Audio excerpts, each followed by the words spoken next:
इस वक्त जो मेन कॉज ऑफ डेथ है वो जी। कार्डियोवास्कुलर डिजीज है। उसमें हार्ट अटैक शामिल है जिसको मायोकार्डियल इंफार्क्शन कहते हैं हम। खून के अंदर चर्बी ज़्यादा होने की वजह से जो शरीयानों के अंदर ब्लॉकेज आती है, तो हार्ट अटैक और स्ट्रोक की वजह से 60% के करीब लोग जो हैं इस वक्त मर रहे हैं। एक बच्चा अगर बहुत छोटी उम्र में स्मोक करना शुरू कर दे, प्लस वो फास्ट फूड कंज्यूम कंजम्पशन करे बहुत ज़्यादा है, जी। और प्लस वो एक्सरसाइज नहीं करे, बिल्कुल। तो ये एक आइडियल कॉम्बिनेशन है हार्ट डिजीज कॉज हुँ। करने के लिए। कार्डियोलॉजी या कार्डियक इश्यू जो है वो एक अलार्मिंग सिचुएशन तक हमारी यंगर जनरेशन को भी और ओल्डर जनरेशन जो है उसको तो इफ़ेक्ट कर ही रहा है। जी तो इसके बारे में आप क्या कहना चाहेंगे? लाइक क्या वजह है इस देखें, इश्यू की? पहले तो जो आपने हाईलाइट किया है वो बहुत इम्पोर्टेंट है हुँ। कि ये अलार्मिंग है। बिल्कुल सही लफ्ज़ है कि इट इज़ अलार्मिंग।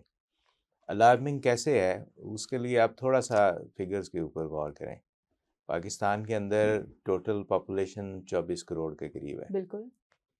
उसमें जो बहुत छोटे बच्चे और बहुत हुँ। एल्डरली लोगों को निकाल दें, जी। तो पीछे जो 10-12 करोड़ एक्टिव यंग एडल्ट से लेके हुँ। मिडिल एज के और लेट मिडिल एज के लोग बचते हैं। हुँ।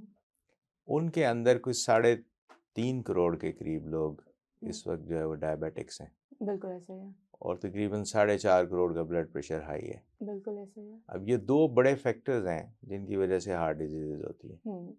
और यही एक रीज़न है कि हमारे यहाँ पिछले कई सालों से सक्सेसिवली इन्फेक्शियस डिजीज़ से जो शरह अमवात है वो नीचे चली आई है। जी। और इस वक्त जो मेन कॉज ऑफ डेथ है वो जी। कार्डियोवास्कुलर डिजीज़ है। ठीक है। उसमें हार्ट अटैक शामिल है जिसको मायोकार्डियल इंफार्क्शन कहते हैं हम हुँ। टेक्निकल टर्म में। और उसके अलावा जो वास्कुलर डिसऑर्डर्स के अंदर हुँ। बाकी जो डिजीज़ हैं जो इसी एक मर्ज़ का हिस्सा हैं। हुँ। खून के अंदर चर्बी ज़्यादा होने की वजह से जो शरीयानों के अंदर ब्लॉकेज आती है, तो उसका जो दूसरा बड़ा इफ़ेक्ट है वो ब्रेन के ऊपर होता है। जी।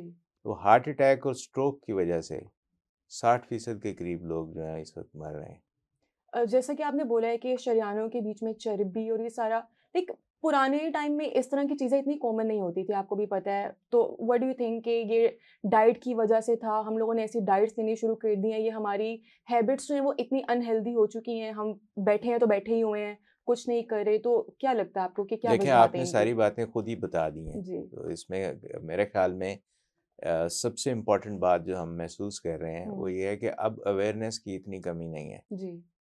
लेकिन लोगों को सेंसिटिविटी का वो लेवल नहीं है। जी। जब तक किसी की फैमिली पे या किसी इंडिविजुअल के ऊपर से वो हुँ। आफत गुजरती नहीं है, बिल्कुल। उस वक्त तक यकीन नहीं आता। बिल्कुल।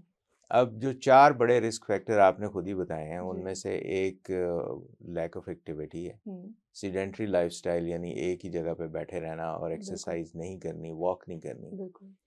ये बहुत बड़ा एक सबसे बड़ा प्रॉब्लम है इस वक्त। हुँ। इसलिए कि ओवर लास्ट 40 इयर्स हमारे यहाँ थोड़ी सी एफ्लुएंस आई है जी। और लिविंग स्टैंडर्ड्स बेहतर हो गए। हुँ। वो फासला जो हम अक्सर साइकिल के ऊपर या पैदल तय करते थे, वो बिल्कुल अब ऐसा ही है। लोग गाड़ी के ऊपर या मोटरसाइकिल के ऊपर करते हैं। जी, बिल्कुल तो ऐसा ही है। फिजिकल एक्टिविटी उससे ख़त्म हो गई। हुँ। इसी तरह हमारा कंस्ट्रक्शन का स्टाइल भी चेंज हो गया। हुँ। यानी एक खुली बिल्डिंग, जी। जैसे फॉर एग्जांपल आपके जितने भी सरकारी स्कूल हैं, अगर आज से 25-30 साल पीछे चले जाएं, जी। उनकी बिल्डिंग्स इतनी बड़ी बड़ी थी कि बिल्कुल एक ऐसा है। डिपार्टमेंट से दूसरे तक जाते हुए आपको बहुत चल ऑटोमेटिकली जाता बहुत था। सारी वॉक हो जाती थी। जी, ऐसा है। हमारी यूनिवर्सिटीज़ इस तरह की थी। हुँ। फिर हर जगह के ऊपर ज़रूर था कि उसके अंदर एक बड़ा प्लेग्राउंड हो। हुँ। तो ये सारी activities all of a sudden disappear हो गई हैं। हुँ। वर्टिकल ग्रोथ है बिल्डिंग्स की, उसके अंदर एलिवेटर्स लगे हुए हैं, बिल्कुल वॉक ऐसा का है। कॉन्सेप्ट ख़त्म। बेसमेंट हुँ। में आपने गाड़ी पार्क की है हुँ। और सीधा उसके ऊपर एस्केलेटर पे चढ़ के अपना काम किया, वापस दोबारा वापस आ गाड़ी गए। में।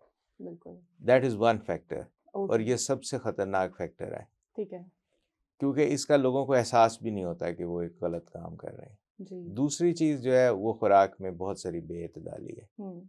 आप देख लीजिए, आज से 25-30 साल पीछे चले जाएँ कि इस शहर के अंदर कितने आउटलेट्स थे फास्ट फूड के, बिल्कुल ऐसा और है। अब कितने हैं। हुँ। और ये जितना चेंज है, बिल्कुल उसी तनासब से हार्ट डिजीज़ भी बढ़ी हैं। ऐसा ही है। उसके बाद एक और बहुत बड़ा फैक्टर है जिसको हम इग्नोर नहीं कर सकते, वो स्मोकिंग है। बिल्कुल। स्मोकिंग का एक तूफ़ान एक दफ़ा कम होने के बाद दोबारा होना शुरू हुआ है। जी।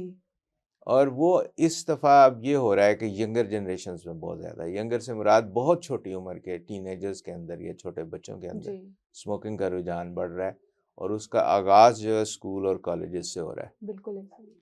अब ये जो एक बच्चा अगर बहुत छोटी उम्र में स्मोक करना शुरू कर दे, प्लस वो फास्ट फूड कंज्यूम कंज़म्पशन करे, बहुत ज़्यादा है, जी, और प्लस वो एक्सरसाइज नहीं करे, बिल्कुल। तो ये एक आइडियल कॉम्बिनेशन है हार्ट डिजीज कॉज हुँ। करने के लिए। This is what we are seeing now.